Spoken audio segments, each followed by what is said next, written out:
Some teams deserve to be relegated. Let's be real. Like, what is Seta Division still doing in franchising? Give it to like Riddle Order. Also, look how cool this Smiley looks, by the way. Anyways, we're going to be ranking every single VCT team based on if they actually deserve their spot in franchising, or if we should just give it to another team who actually deserves it more than them. Like M80, but RIP. Also, before any nerds in the comments go, Actually, only Ascendant teams can be relegated. I know. That doesn't mean I can't rank teams based on if they still deserve their spot or not. I'll be ranking them based on 4 categories. Staple, you deserve to be in franchising for all eternity. And also plot twist, I can only give 2 teams per region the staple ranking. So if your team gets it, it's a good team. Second one, pillar of franchising. You deserve to be here for at least the next 10 years. If Valorant esports lasts that long, please don't turn into Overwatch. You need to lock in tier, which is basically you can stay for now, but if you don't change anything next year, go down into Ascension. Finally, you have relegation tier, which should be pretty explanatory, but you just deserve to be relegated. Seta Division. So yeah. Let's get right into it. 100 Thieves. What a glow up this team has had. Who would have guessed that if you kick your I go -20 every single game IGL and actually sign a good player who doesn't go negative every game, you would start winning. Insane. Anyways, this team has had an insane glow up and they're looking really strong right now in VCT Americas. I wouldn't be surprised if they go to champions. Mark my words, they probably will go to champions. Anyways, this team is always been in franchising and they're one of the few orgs I feel like just have insane clout. Like if a content creator joins their org, they get clout. If a player joins their org, they get clout. It's kind of like Sentinels, just not quite there. So 100 Thieves, please sign me. Anyways, for this reason, I'm gonna be putting them in pillar of franchising tier. 2G, they're a relatively fresh org and right now it's not looking too good for them. They do have their moments and I can't lie, Spike Sin is really good. And as a matter of fact, I'm going to test you guys on something. I want you all to name all the 5 players in 2G right now. Don't search it up. Go down into the comments section right now and type all their names. I want to see if you guys can do that because I sure as hell wouldn't be able to do that. Anyways, they look like relegation is on the radar because I don't think they're going to win against EG. And if they don't win against EG, then they're basically guaranteed relegation. So for that reason, I'm going to be putting them in relegation tier. Cloud9, I think a lot of people really like this team and I think a lot of people really hate this org because for me, they just kick all their best players and then start again mid-season. That I don't know why this keeps happening with this team. Like it was first with Moose, then Rossi, happened to Ye. It's been happening to so many people. Anyways, they're actually looking very decent right now and Vic is the second coming of Christ. This guy is looking really good. He's like Oxy's like big brother. They kind of look like brothers as well in my opinion. However, I still think the way they were treating their players were not that good. Also, there was some news about Seppa apparently not getting a lot of the cut for the bundle sales or something, but that might just be speculation. So anyways, they're going straight into you need to lock in tier. They have not qualified for an international in a while.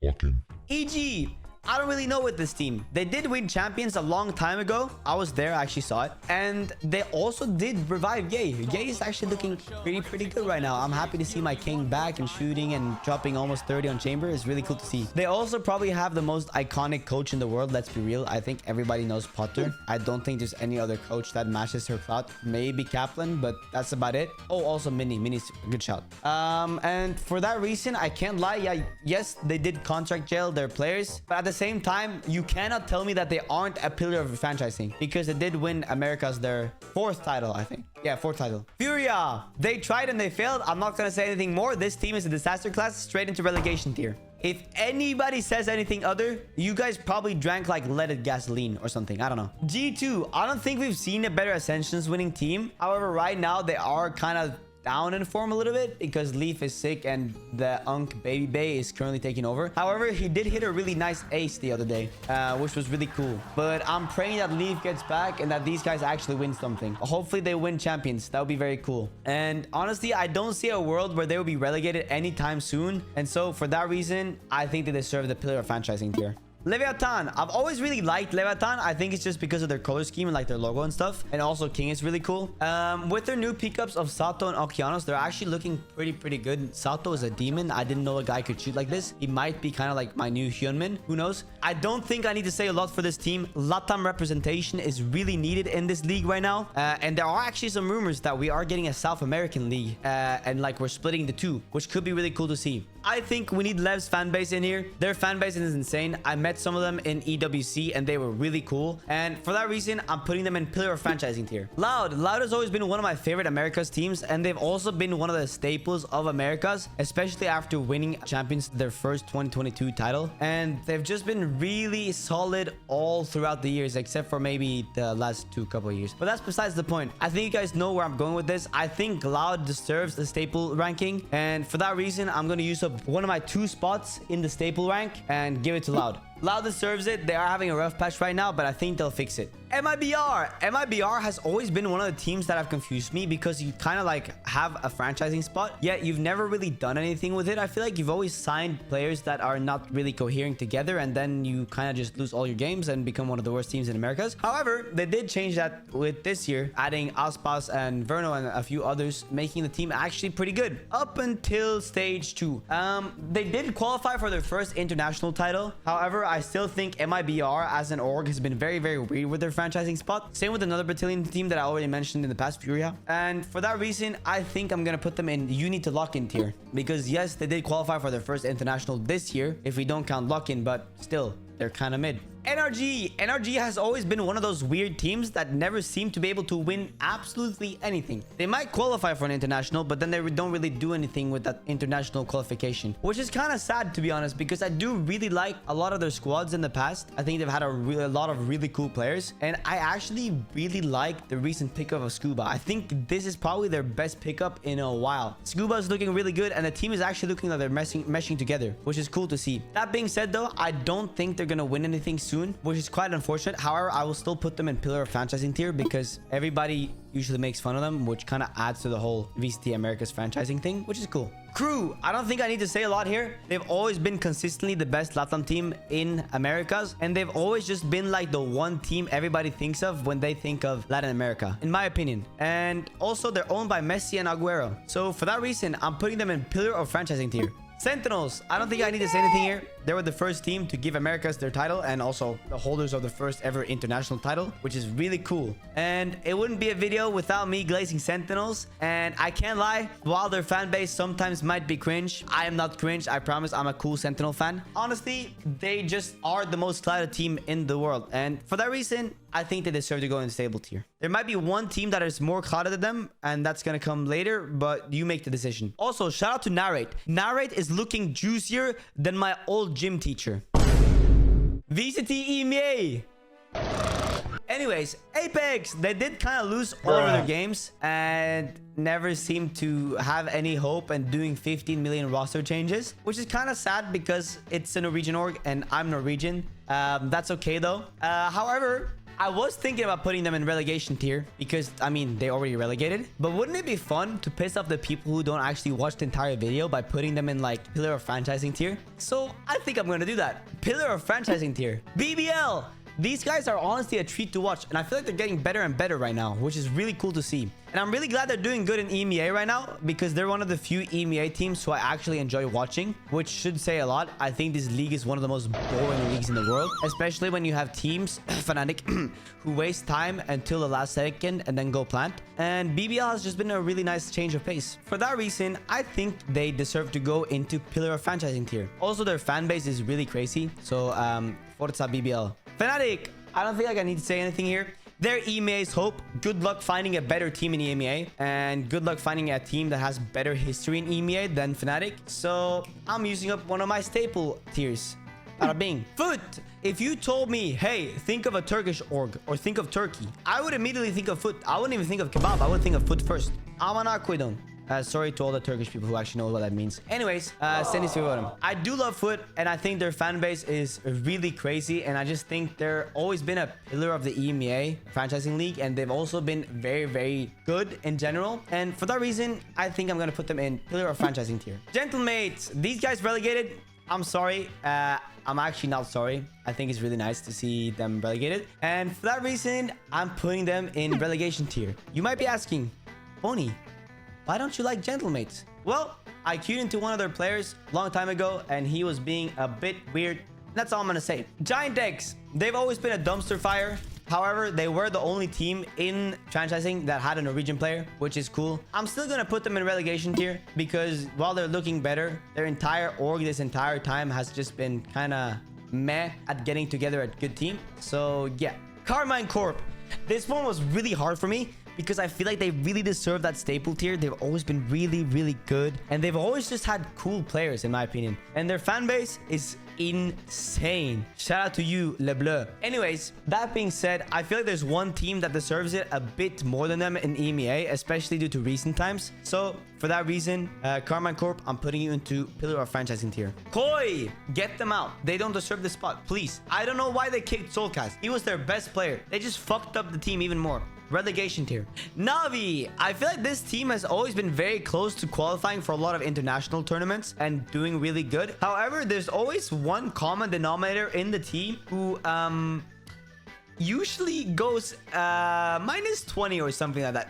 Angel, I think Unk needs to retire and then this team might actually have a good chance. I'm not saying this because I'm biased. I'm just saying Angel would probably do better as a coach now, and it would be better if we got a little bit of a younger IGL, I think. Anyways, I'm putting them in you need to lock in tier. Team Liquid, they've always been good but never good enough to win anything. Only quote of the day. I love Liquid and they are a staple of EMEA. I think people usually think of Team Liquid when they think of EMEA. Actually, probably Fnatic. I can't lie though, for the first time ever, I'm gonna let you guys decide if Team Liquid deserves to go into the staple spot or if the team after them deserves to go to the staple spot, because the next team that's gonna come now is probably modern day Fnatic. Let me know in the comments. Team Heretics, the new hope of EMEA and probably the best team in 2024, tied with Gen G. I don't think we've ever seen a team get this many second places in a year. And while it was only 2 or 3, I think, that still says a lot because that's still a lot of second places. Anyways, do you guys think Team Liquid or Team Heretics deserve the last staple spot? Let me know in the comments. You guys choose. I'm not gonna say anything on this. Please don't vote Heretics. Team Vitality, what did I tell you guys? I told you if they don't look good after kickoff, it means that the super team curse is truth. And well, what happened? They kind of fell off. I can't lie. The Vitality org and their players are cool, I guess, and their fans are pretty sick. And I've never really had a bad experience with a Vitality fan nor content creator. I do have some friends that are in them or was in Vitality. And for that reason, I'm putting you in pillar of franchising tier. VCT Pacific. Boom Esports. Let's give them 5 big booms, chat. Boom, boom, boom. You are relegated. Anyways, as far as I know, Boom is already relegated, which is quite sad. And for that reason, I'm gonna put them in relegation tier. DFM. I don't know how this team is still in franchising. They are holding May hostage. Please send help. Get him to a better org. Anyways, they are looking better right now. However, they've been the consistently worst team in Pacific, tied with another team that comes later. So for that reason, I'm putting them in relegation tier. DRX, they've always been consistently good. And I can't lie, the color scheme of this org is just mwah. I love it. They've been the staple of Pacific for the past couple of years, and they've always been very consistent. They've always been good. Always. Mako is the GOAT. He's probably the best Pacific smoker of all time. He's not smoking the kush. He's smoking good smokes. Anyways, that was kind of cringe. They've always been the one team I think about when I hear Pacific, them and another team coming later. So for that reason, I'm putting them in staple tier. Shout out to 2 RXs in Pacific. Also, Hyunmin, I love you, bro. Gen G, they won Pacific, their first trophy, and I'm almost 99% sure I would put them as the best team in 2024. Maybe Heretics, I'm not sure, but I can't lie, I never thought Gen G was a good team until that 2024 season happened, and then they just turned into prime Ronaldo. I don't know what happened. Anyways, Gen G, you guys are the pillar of franchising in Pacific, so that's the tier you're going to. Also, Texture is the GOAT, Karen is the GOAT, everyone is the GOAT. Global Esports, if you thought DFM was Pacific's laughingstock, welcome to the new and improved Laughingstock 2.0, aka Global Esports. I don't know what to say. This team is just a disaster class. Relegation tier. Nongshim Red Force. As far as I know, this team is also already relegated, which is kind of sad because I do like the noodles. The noodles are pretty good. However, relegation tier. Paper Rex. They won their first trophy. Choo, choo, choo, choo. The train. Yippee! Anyways, I think this is probably the most popular team in the world, as far as I know, which is kind of crazy to think about, that a Singaporean team is the most popular team and it's not like an America's team. Anyways, I think you guys know where I'm going with this. I already leaked it earlier saying that the two RXs deserve the staple spot. So Paper X, staple here. RRQ, I'm scared to say anything bad about this team because I know there's a lot of RRQ fans watching. So you guys are going straight into pillar of franchising tier. T1, I don't think a lot of people like this org anymore. I don't either. Actually, I do like their League of Legends team, but not the Valorant team. Anyways, I don't know why you have to go bully players. Meteor, thank you for being the GOAT. I love you, Meteor. I think everybody loves Meteor. You're the GOAT. And honestly, I was thinking about putting them into stable tier at first. And then I thought about putting them in relegation tier because of the things that happened. However, I remember that they are Fakers org, so I think they deserve to go into pillar of franchising. Team Secret. I can't lie, Unk Esports have never really looked good. And as I did say for Navi, I think that if they change something, they might become better. However, they've always just kind of been very, very bad in Pacific. So for that reason, I'm going to put them in relegation tier. Talon, this team is looking really good right now. And it seems like their players are kind of getting the chemistry together. You know, the tie bond, which is really cool to see. Sawadika. We love, or at least I really love this team. And I think they are a breath of fresh air in the Pacific region because I feel like there's a lot of strong Korean teams, not a lot of strong teams from Myanmar, Thailand, Cambodia, Laos, like nations like that. So it's really cool to see. One thing I noticed though, don't you guys agree that the Talon logo and the T1 logo look really, really similar? Or is it just me? Anyways, I think they're deserving of going into pillar of franchising tier. Say the division. This video kind of came together because I thought of this team. So relegation tier, please fix your team. Give it, or actually no, just give your spot to Riddle Order, bro. Just give it to them. All gamers, I can't lie, this team has always looked like the dumpster fire or like the Seta division of China. However, recently they actually qualified for playoffs, which was really cool to see. So I was thinking about changing them from relegation tier to relegation tier. They're staying in relegation tier because I don't trust them. They're probably still gonna lose. Bilibili Gaming. I don't think there's a lot of Chinese teams regular esports viewers can name, but I do think Bilibili is one of them. They are looking always really, really good, and they're one of the few teams in China which I actually feel like is very consistent in international like tournaments. They always finish last, which is pretty cool to see. So for that reason, I think I'm gonna use up one of my staple tiers and give it to Bilibili Gaming because the Chinese league wouldn't be Chinese league without them. Also, the color scheme on the classic and the merch is mwah. I love it. DRG, I'm really glad these guys ascended in 2023. However, their team is kind of like a coin flip. They did really good in Masters Shanghai, I think, or at least qualified for Masters Shanghai, which was cool to see. However, after that, they've kind of been good, but not quite good enough. So for that reason, they deserve to stay in franchising, and I'm gonna put them in pillar of franchising tier. EDG, Jiao Zhongguo, staple tier. FPX, here again, I feel like I don't need to say a lot. I feel like the three teams you think about when you hear VCT China is EDG, Bilibili Gaming, and FPX. And unfortunately, I did use up both of my staples tiers. However, FPX, you're going to pillar of franchising. JDG, this team is the disaster class, relegation tier. Nova Esports, I want to say they're good, but they're not good enough. Let's be honest. You need to lock in tier. Titan Esports Club, I really like their bundle, like their whole color scheme with like the green and white is really cool. However, a bundle can't save you. So for that reason, relegation. Trace Esports, this was another team I was thinking about putting really, really high. And honestly, I think I'm going to put them really, really high. They've always been really good in China. And after their placements or upsets, I should say, in champions, I feel like they've just been a staple of China. However, I've used up my spots, so pillar of franchising. Tailu Esports, they are looking really good in stage 2 right now. However, that can't be said for the past. But you know what they say. The past is a path for the future. Only quote of the day, 2. And for that reason, I'm putting them in. You need to lock in tier. Wolves! What happened to these guys, bro? This is not the same team I used to love when Sufat used to stand up. Anyways, though, all good. I think they can still qualify as far as I know. They just need EDG and stuff to like do some stuff with their champions points. And Wolves, I really want to see you in champions, please. I don't want to put on my tinfoil hat yet though, so I'm not going to jinx anything. But let's just have our fingers crossed. Anyways, I will be putting them in pillar of franchising tier. Not only because of what happened in Masters Toronto, but also just because there's a lot of British football fans who are like, oh, big up Wolverhampton. We fucking love Wolverhampton. And I think that carries kind of hype, having like a football team in Valorant, you know, kind of the same with like how Crew is owned by Messi and Aguero. So, you know, that pretty much explains my reasoning. XLG, this team is an Ascension's success story. They're kind of like G2, just not as good as G2. But it's still really cool to see that they're this good in China right now, and they came from Ascension. So, pillar of franchising tier. And yeah, that pretty much wraps it up. If you want my take on what teams I think should have like their own separate category, it will be Sentinels, PaperX, Fnatic, and EDG. I think those are like the 4 main teams I can think about that truly deserves a league of their own. They're just always been really good and really consistent, and their fan bases are crazy. So yeah, if you like the video, please subscribe.